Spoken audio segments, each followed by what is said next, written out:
तो दोस्तों देखते हैं बेस से संबंधित क्षेत्रफल क्लास 10th का 12.1 का क्वेश्चन नंबर 3 देखते हैं।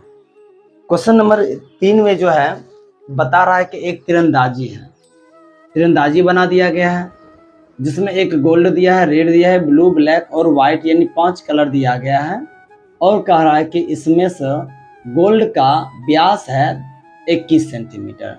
यहाँ पर हम लोग देखते हैं कि गोल्ड का अगर हम बात करते हैं गोल्ड का व्यास अगर है 21 सेंटीमीटर तो 2r बराबर हो जाएगा 21 सेंटीमीटर।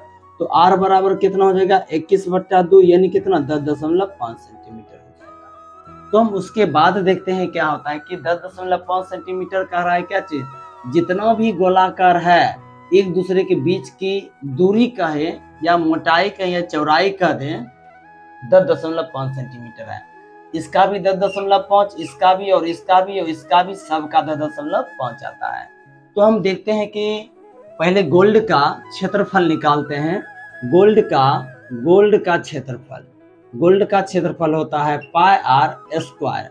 यहाँ पर 22/7 आर की जगह हो जाएगा 10.5 गुना 10.5 यानी कितना हो जाएगा, दशमलव उड़ाते हैं तो 10 और 10, 7 कहीं 7, 7 पचे 35 और 5 तिया 15, 5 दूनी 10। अब हो जाएगा 22 गुना 3 गुना 105 और बट्टा हो जाएगा 2 गुना 10। फिर इसको हम 10 से काटते हैं, 10 से काटते हैं तो कितना हो जाएगा 2, 5 दूनी 10, 5 इकाई 5 दूनी 10, 5 इकाई 5 हो जाएगा। उसके बाद 2 11 हो जाएगा। फिर हम लोग देखते हैं 11 गुना 3 गुना 21 बट्टा 2। इसको अगर हम लोग गुना करते हैं 21 तिया होता है 63, 21 तिया 63/2 हो जाएगा। गुना कीजिए, इसका भी एक तरीका होता है। अगर 11 कोई भी संख्या को 11 से गुना करते हैं तो 3 है तो 3 उतार दिए, 6 3 9 हो जाएगा, फिर 6 है तो 6 हो जाएगा बट्टा 2। इसका अगर कहते हैं तो इसका आधा हो जाएगा 3, इसका 4 हो जाएगा, यहाँ हो जाएगा कितना 13 और 6 दूनी 12 और बच गया 1 यानी 10 यानी 5 दूनी 10। यानी गोल्ड का क्षेत्रफल आपको पूछा गया है तो गोल्ड का क्षेत्रफल हो जाएगा यानी 346.5 हो जाएगा। उसके बाद अगर हम बात करते हैं, उसके बाद अगर कह रहा है निकालने के लिए, कह रहा है कि रेड का क्षेत्रफल निकालने के लिए, अगर रेड का क्षेत्रफल कह रहा है तो यहाँ पे आप लोग समझिएगा रेड कर रहा है तो इसका मतलब कि यहाँ से लेकर के यहाँ तक वृत्त बन गया है, यहाँ वृत्त बन गया तो ये पूरा वृत्त बन गया है। इसका मतलब 10.5 ये था, 10.5 ये। इसका मतलब क्या हो जाएगा रेड प्लस गोल्ड,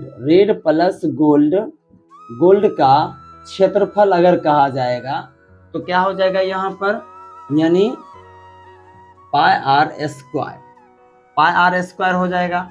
आगे हम लोग देखते हैं यहाँ पर दोनों का क्षेत्रफल कह रहा है, लेकिन रेड का होता है रेड का क्षेत्रफल प्लस गोल्ड का क्षेत्रफल बराबर वृत्त का क्षेत्रफल कितना होता है 22/7। आर्क मन क्या होता है, आर्क मन यहाँ पर हो जाएगा 21 गुना 21 हो जाएगा। तो देखते हैं क्या होता है कि रेड और गोल्ड का क्षेत्रफल दिया गया है कितना 346.5। इसको काटते हैं 7 21 और 22 गुना और कितना हो जाएगा 22 गुना 21 तिया 63।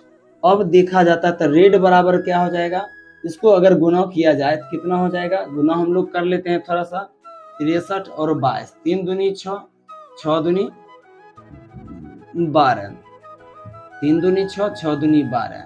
इसका मतलब 6 8 3 1 यानी कितना हो जाता है, यानी 1386। यह प्लस उधर जाकर के हो जाएगा माइनस हो जाएगा। अगर हम रेड का क्षेत्रफल कहते हैं तो रेड का क्षेत्रफल क्या हो जाएगा, यानी इसको अगर हम लोग घटाते हैं, यहाँ जैसे हम लोग घटा के देखते हैं 1386.0 घटा 346.5, यहाँ हो जाएगा 10 में पहुँच गया 5, यहाँ बच गया 5 और 1 पैंचा लिया कितना हो जाएगा 15, 15 में से 6 गया कितना हो जाएगा 9 और यहाँ बच जाएगा 7, 7 में से 4 गया कितना 3, यहाँ पर बच जाएगा कितना 13, 13 में से अगर 3 घटाते हैं तो हो जाता है 10। इसका क्षेत्रफल हो जाता है 10.39.5 सेंटीमीटर स्क्वायर हो जाएगा। तो हम इसके बाद हम इसी तरह से ब्लू का भी निकाल सकते हैं, ब्लैक का भी निकाल सकते हैं और व्हाइट का भी निकाल सकते हैं। तो तब तक आप लोग ये देख लीजिए, उसके बाद हम लोग ब्लू का निकालेंगे।